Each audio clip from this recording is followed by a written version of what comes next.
Hello friends, কেমন আছো তোমরা সবাই? আশা করছি ভালোই আছো। আমি আজকে বানাচ্ছি খাসির মাংস, তো একটু অন্যরকমভাবে বানাবো। তো খাসির মাংস বানানোর জন্য এখানে দেখো আমি কড়াইতে তেল দিয়ে দিলাম। এখন দিয়ে দিলাম একটা গোটা তেজপাতা ফোড়ন, আর এখানে গোটা গরম মশলা আর গোটা জিরে আছে। ফোড়ন দিয়ে একটু হালকা ভাজা ভাজা হয়ে এলে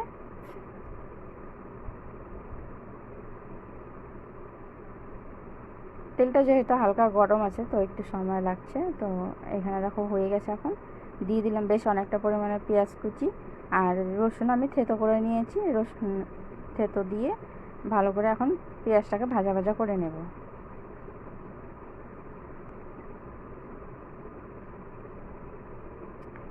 পেঁয়াজটা দেখো অনেকটাই ভাজা ভাজা হয়ে গেছে। এখন এর মধ্যে দিয়ে দিলাম পরিমাণ মতো লবণ, হলুদ, আর দিয়ে দিলাম লঙ্কার গুঁড়ো। দিয়ে আমি আর একটু নাড়াচাড়া করে এখানে দিয়ে দিব জল। জলটা দিয়ে এখানে দিয়ে দেবো পেস্ট করা মশলা। তো পেস্ট করা মশলার মধ্যে গোটা জিরে, গোটা ধনিয়া, শুকনো লঙ্কা আমি আগে থেকে পেস্ট করে রেখেছিলাম, পেঁয়াজ।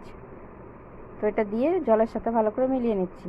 এখন এই যে জলটা এখানে আমি দিয়েছি, এই জলটাই আমি এর মধ্যে দিয়ে দেবো মাংসগুলো যেহেতু আমি আগে ম্যারিনেট করে রাখিনি, তো এখানে যে মশলার জলটা, মশলার সাথে আমি মাংসটাকে সুন্দর করে ঢাকা দিয়ে দিয়ে কষিয়ে নেব।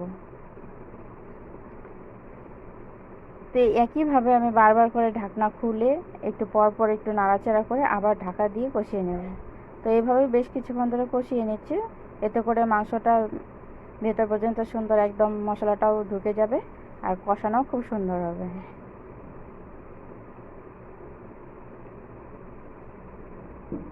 একটু নাড়াচাড়া করে আমি আবার ঢাকা দিয়ে দিব।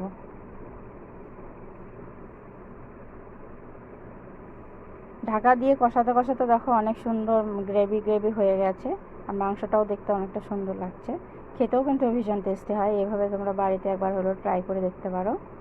এখন যে এখানে ঝোলটা আছে, ঝোলটাকে আমি সুন্দর শুকনো শুকনো করে নেব, আর উপর থেকে তেল ছেড়ে দিবে।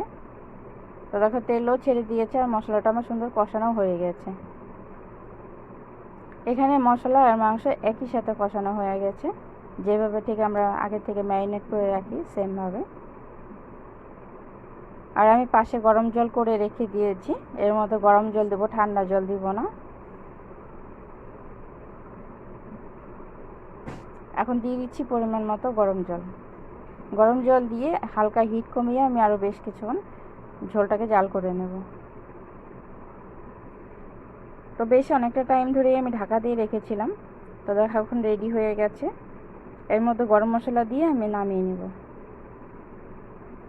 নামিয়ে নিয়েছি। কেমন হয়েছে